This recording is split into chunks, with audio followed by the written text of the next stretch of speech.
Hi everyone, my name is Claudia. Today I'm going to be doing my January wrap-up. I did read 7 books in January, but I'm going to be adding an additional book that I finished at the end of December, and I didn't get to include it in my other 2 previous wrap-ups. And that is The Lord of the Rings, The Return of the King by J.R.R. Tolkien. I'm not going to go too much into detail on The Return of the King. My review, my thoughts and opinions on this are very similar to The Two Towers. I did give The Two Towers 5 stars, and I will also be giving The Return of the King 5 stars. One difference that I did notice, I feel like The Two Towers was a little bit more character driven, while The Return of the King is, in my opinion, more plot driven. And for that reason, I did enjoy The Two Towers just slightly more. I just feel that the characters really shined in The Two Towers. We got to spend a lot of time with them, and just listening to their conversations, their choices, their wisdom. I had a lot of fun with that. In The Return of the King, obviously this is a culmination of everything coming together and seeing just how everything is either going to end or be saved. So in this one, the characters are in constant worry of war, of their friends, or they're either in battle scenes. So it's not quite the same as in The Two Towers when they're plotting and scheming and sometimes just hanging out. So The Return of the King is just a little bit more serious, but either way, characterization, world building, all of that is still 5 out of 5 stars in both books. And man, does Tolkien know how to end a story. I'm sure the majority of you have watched the movies, including the extended versions, and you know how many endings that had. And this goes into even more detail at the end. There are several things that happen at the end of The Return of the King that do not happen in the films, if you're curious about that.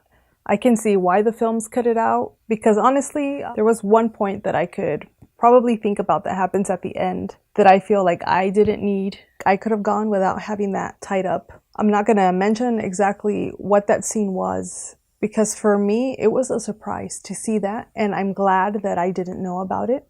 So maybe some of you that have watched the films, hundreds of times like I did, and are reading the books for the first time, and you want to be surprised by some of these elements that you're not aware of that are in the books and not the movies. So I don't want to sit here and spoil that experience for you. If any of you are interested, I can do spoiler review versions of all 3 books, talking about some of the differences, similarities, and why I thought some of the changes were made in the film adaptations, because I still think that the film adaptations are among the best when it comes to book-to-screen adaptations. But of course, there's still a few characters in here that I would have loved to have seen in the films. But it's cinema and it's a completely different art form. There's no way that you could ever make a movie exactly like a book. It's just not realistic and not really possible. In any case, I am super glad to have finally finished this trilogy. Like I said, I finished this one in December, but the rest of the books that I talk about today will be books that I finished in January. Alright, so the first book that I finished in January is not a novel, but it is called A Middle-earth Traveler by John Howe. He was one of the artists that they used for the Lord of the Rings films. What they would do, they would use a lot of his paintings or drawings and then, make backgrounds or characters, etc., etc. He would often work hand in hand with Alan Lee, who was one of the other main artists for the films. And so towards the end of this book, he does talk a little bit about his experiences on set, working with Alan Lee and the type of schedule that they had, the lifestyle they had. So it's really interesting. However, the majority of the book is him showing his depictions of a lot of the locations, the places that Tolkien wrote about, and a lot of the characters, even weaponry, things like that. And then he writes snippets, like on each, not on every single page, but on most pages, he writes details and information about whatever drawing or painting he's showing. This is kind of a strange thing to rate, because it's not like it's a story or anything, but I did give it around a 4 stars. There were some slight grammatical errors that I noticed in the writing, but that's not necessarily what this book is about. It's about his work. Look at this cover. I want this printed out and on my wall somewhere. But yeah, you can tell just by the cover what an incredible artist he is.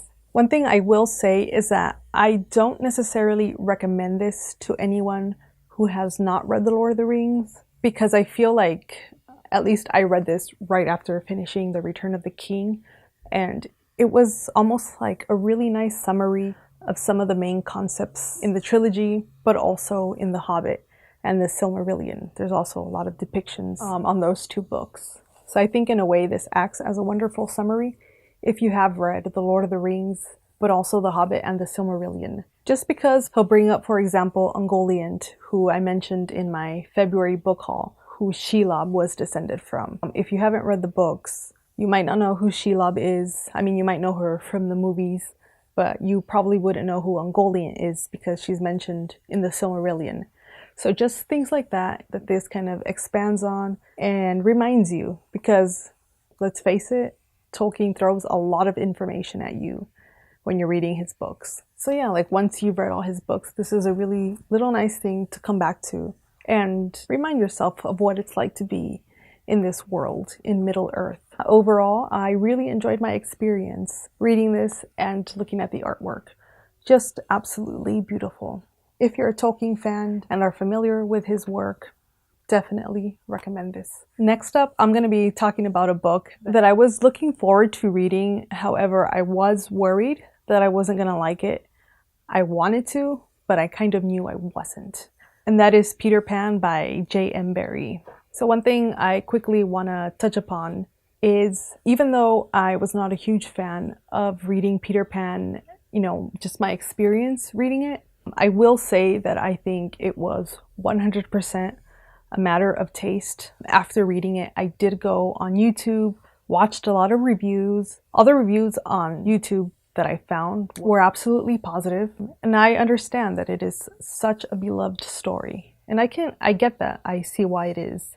So yeah, I just wanted to say I'm not here to criticize the story, because there's not necessarily anything wrong with it. The book is what it is. It's very honest. And I think for some reason, I just have never been able to connect with Peter Pan, not just from reading it in January.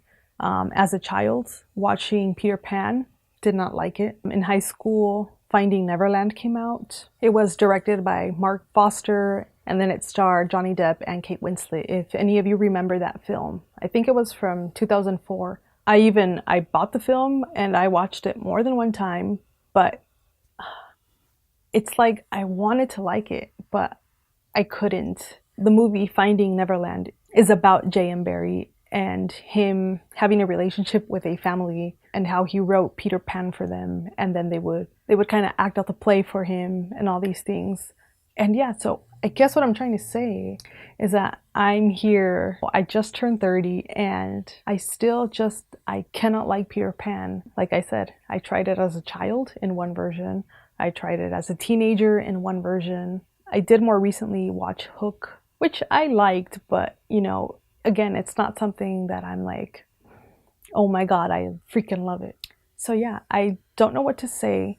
I will compare it slightly, because I think this is where my problem might come in. If you've read The Lord of the Flies, I also did not like that. It's also little boys, like the Lost Boys. They're on their own, and then the worst comes out in them. In a similar fashion, Peter Pan portrays children almost as evil, as selfish. I mean, the book ends with J.R.R. Barrie, or the narrator, saying that children are heartless. I'm not saying there's anything wrong with that, because he made sure throughout the book that his characters acted that way. The darling children do incredibly selfish things. Peter Pan murders. So, I mean, like I said, it's an honest book, and it holds true to what it claims. The narrator is pretty sassy. He'll tell you who he likes and who he doesn't like. But yeah, there's something within that just makes me feel uncomfortable and takes me outside of the experience a little bit. Like, I was not able to sit there and enjoy it.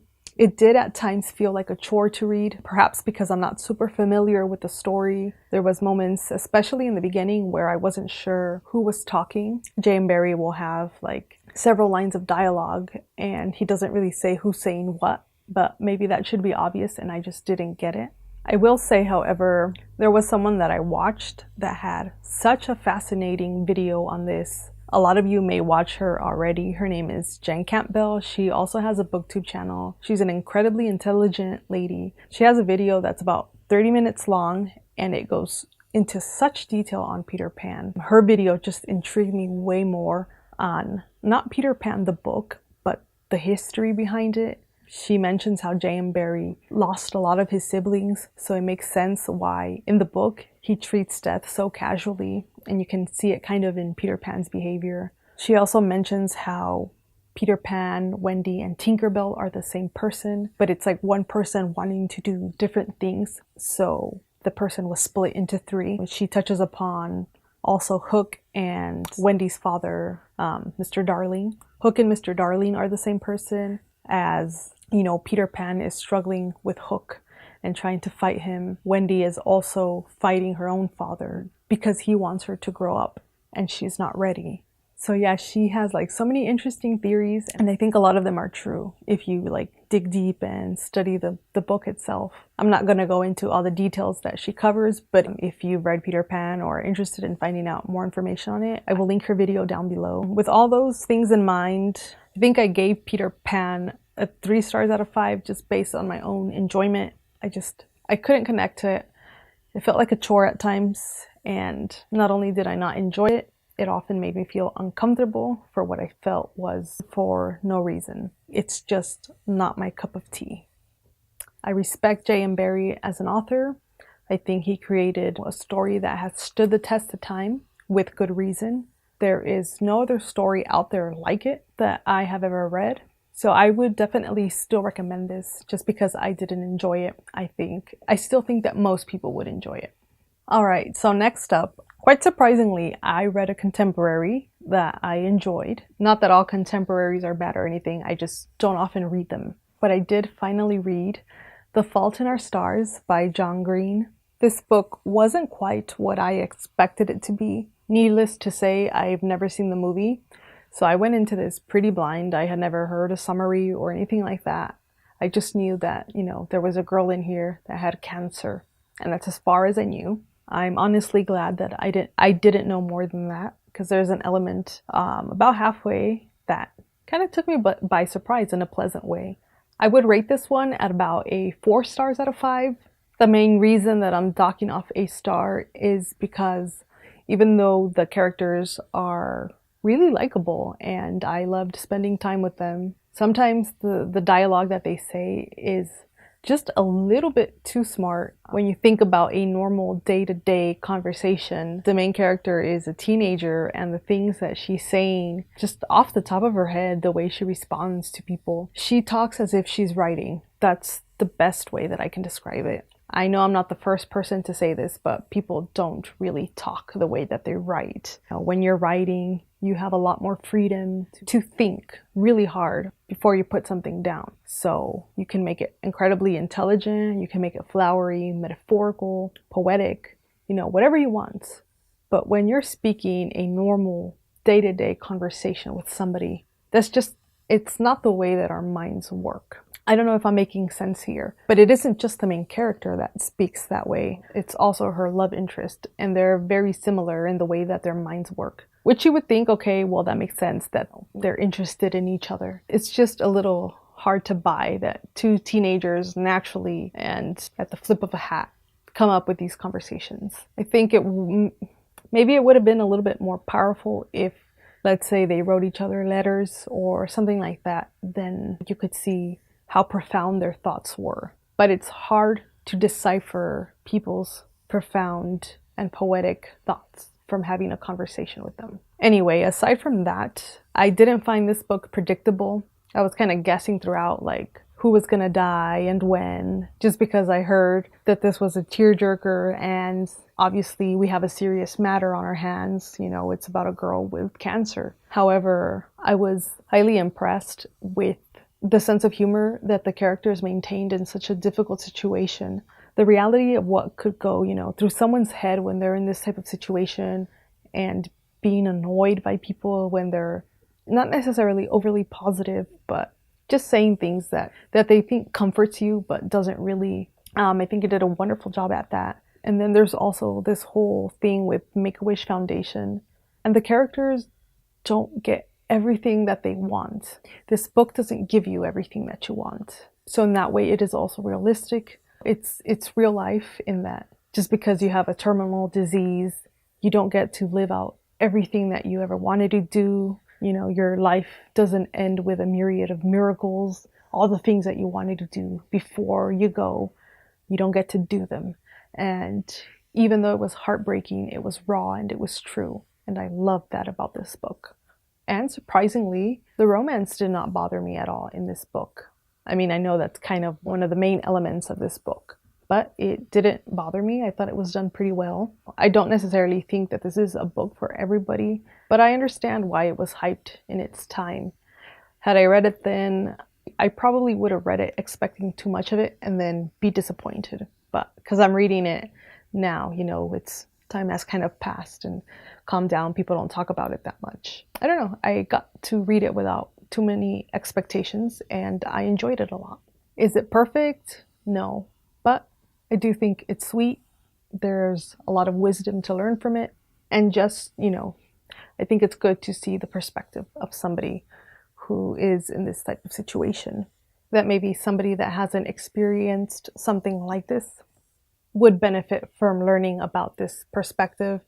And of course, obviously, people who have actually lived through this might feel differently. But as someone who hasn't necessarily experienced having a loved one, a very close person to me, have cancer, I have still experienced immediate family becoming terminally ill and passing away.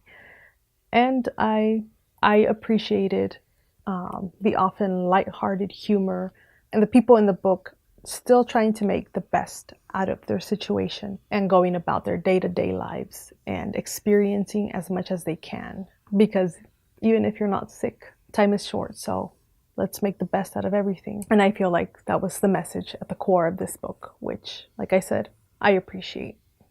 Another book that I finished in January is called The Body Artist by Don DeLillo. This book leaves me a little bit speechless. The best way that I could describe it to you is that it felt, if you've ever watched an experimental film, that's kind of what the experience felt like. It is about an actress named Laura and her husband, Ray Robles, which, hey, that's my last name. It's the first time I see my last name in a book that I'm reading. And it does mention he's a Mexican filmmaker. So anyway, in this book, you know, he committed suicide and she starts seeing visions of a man in her home. So he's either a hallucination or it also throws the possibility that he's kind of a mentally unstable neighbor and he kind of acts out or repeats the same lines of dialogue that her husband told her at some point or another. And yeah, a lot of the scenes that we see with her and him feel like an experimental film. Like she's washing him in a bathtub and just these series of events happen that make you feel really uncomfortable. It's not so much a story as it is an experience. I don't feel that it necessarily had a point at the end. I mean, the book does touch on her being an artist and expressing herself through her art. And somewhere along the way, she kind of performs a dance or whatnot. And people are saying how raw and honest it is. But yeah, there's just not a lot to this book. It is quite short. It wasn't much more than 100 pages. Overall, I don't feel like I got much from this book. I don't think it was quite for me. I don't regret reading it, but it's not a book that I really remember. I almost completely forgot that I read it until I saw it on my list of Goodreads books that I read recently. With that being said, I guess I would rate it around a 3 stars. I think the language and the style are wonderful and different, but similar to Peter Pan, I didn't quite enjoy myself as I was reading. I wanted it to be over.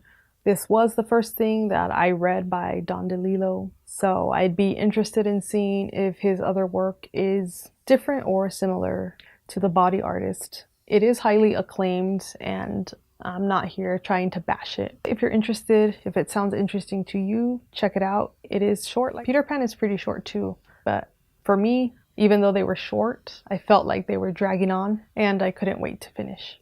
So next up, I read The Secret Life of Bees by Sue Monk Kidd. Gave this one around a 4 stars out of 5. I think this was a really lovely book. It is set in 1964 in South Carolina. This also revolves around the civil rights movement. So some of the characters are struggling for their freedom of speech. Some of them experience racism. Now the main character is a white girl, but she somehow ends up with an African-American family. I won't say much more than that, but it was very wonderful to see her fall in love with this family and really put color aside despite her upbringing and her conditioning in a society where being racist is normal, and people do tell her along the way, like, you shouldn't be living there and blah blah blah. But you know, she sticks her guns, she stays there, grows as a human being with these people, and she's not the only one that, you know, has some problems. One of the sisters in the family has a hard time accepting her for one reason or another. This obviously was not an easy situation for anybody involved, but it was pretty suspenseful at times, trying to see how they were going to solve their problems and get around society and government and the law sometimes. There is a wonderful relationship that blossoms in the story between a person of color and a white person, if you're looking for a book to read with something like that in it.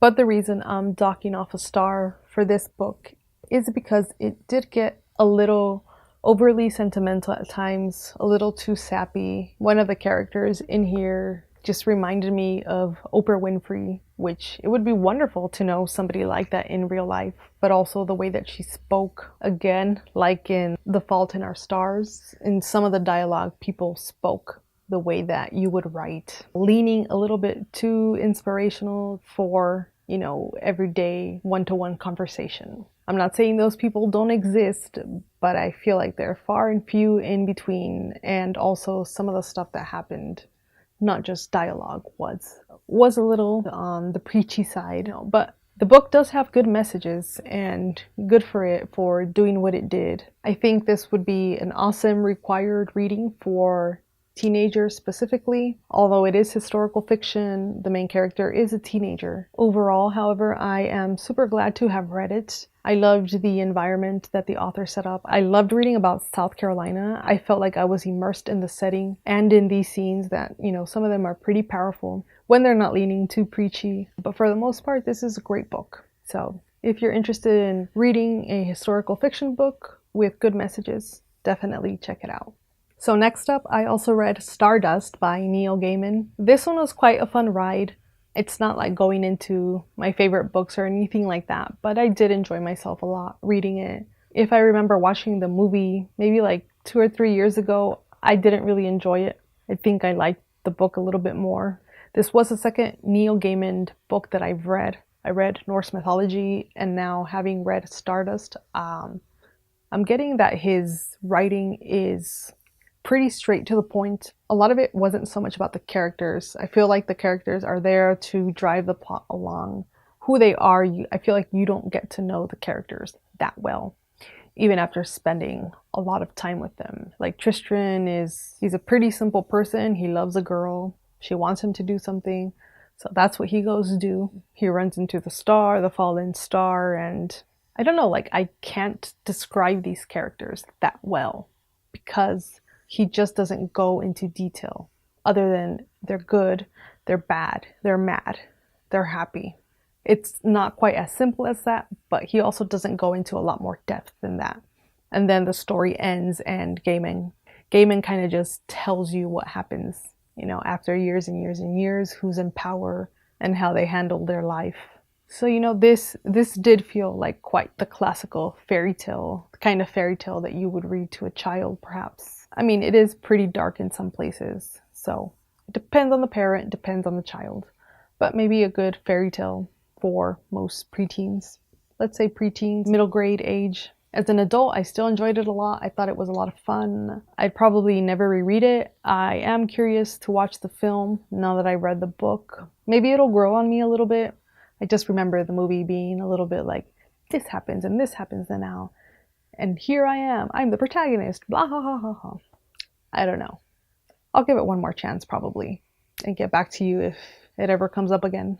So what would I rate it? Probably like a 3.5 to 4 stars. It was a good time, but can't say that I cared a whole lot about all of the characters. Like I said, I've read 2 books from Neil Gaiman, and so far the impression I'm getting is that he is not the greatest at developing characters. And I'm a little bit of a character-driven reader. A good character. If a character is written well, whether they're good or evil, I want to spend time with them. I don't know, it makes sense to me.